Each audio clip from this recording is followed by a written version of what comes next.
நண்பர்களே, சீனா இப்போ வெள்ளை நிற போர்வைக்குள்ளே இருக்குன்னு தான் சொல்லணும். ஆமாங்க, இப்போ சீனாவில் கடும் குளிர்காலம்.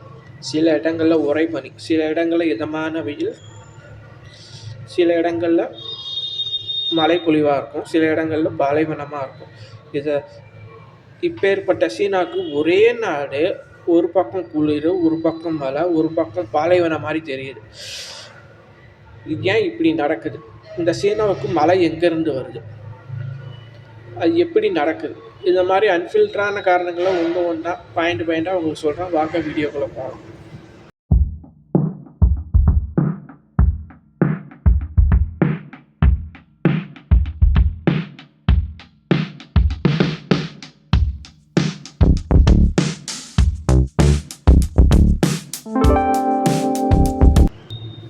இப்போ சீனாவில் நிலவரம் என்ன தெரியுமா?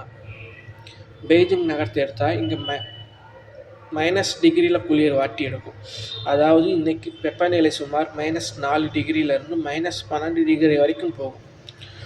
அதே சாங்காய் எடுத்துக்கிட்டோம்னு வச்சுக்க, இங்கே சுமார் 2 டிகிரி செல்சியஸ்லேருந்து 7 டிகிரி செல்சியஸ் வரைக்கும் குளிர் இருக்கும். ஆனால் காற்றுல இருக்கிற ஈரப்பதத்தால் இன்னும் அதிகமாக குளிரை உணர முடியும். அப்படியே தெற்கு சீனா பக்கம் போனீங்கன்னா இன்னும் ஆச்சரியமாக இருக்கும். அதே சீனாவில் இருக்கிற சானியா தான் போன்ற இடங்கள்ல இப்போ 25 டிகிரி செல்சியஸ் வரைக்கும் வெப்பநிலை இருக்கும். அதாவது நம்ம ஊரில் இருக்கிற குளிர் மாதிரி. மக்கள் இங்கே ஜாலியாக பீச்சில் போய் நல்லா என்ஜாய் பண்ணுவாங்க. இவ்வளோ பெரிய நாட்டுக்கு மழை எங்கேருந்து வருது? 3 முக்கியமான வழிகள் மூலமாக வருது. பசிபிக் பெருங்கடல். கிழக்கு சீனாவோட தாக்கத்தை தீர்க்கிறதே பசிபிக் பெருங்கடல் தான். இங்கேருந்து வர மலை மேகங்கள் தான் இந்த கிழக்கு சீனாவுக்கு மழையை தருது.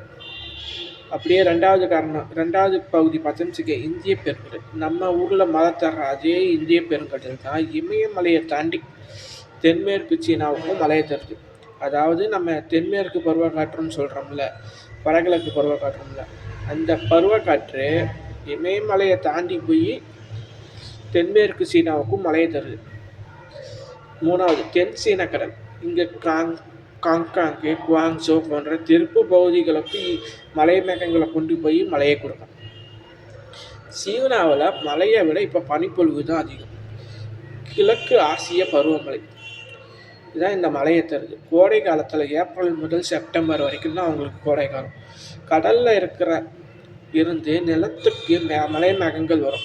ஆனால் இப்போ குளிர்காலத்தில் சைபீரியாவிலிருந்து வீசுகிற வறண்ட காற்று காரணம் மழை குறைஞ்சி வடக்கு சீனாவில் பனி அதிகமாக இருக்கும். பெய்ஜிங்கில் இன்றைக்கி கூட லேசான பனிப்பொழிவு இருக்கிறதா தகவல் வந்திருக்கு. ஒரே நாடு தான், ஆனால் ஒரு பக்கம் -15 டிகிரி வரைக்கும் குளிர் போகுது, இன்னொரு பக்கம் இதமான வசந்த காலம். இதுதான் சீனாவின் அதிசயம். இந்த வீடியோ உங்களுக்கு பிடிச்சிருக்குன்னு நம்புகிறேன். இதை லைக் பண்ணுங்கள், உங்கள் நண்பர்களுக்கு ஷேர் பண்ணுங்கள். அடுத்து எந்த நாட்டோட தட்பவெப்பநிலையை பற்றி பேசலான்னு நீங்கள் கமெண்டில் சொல்லுங்கள், ஹானஸ்ட்டாக சொல்லுங்கள். நன்றி, வணக்கம்.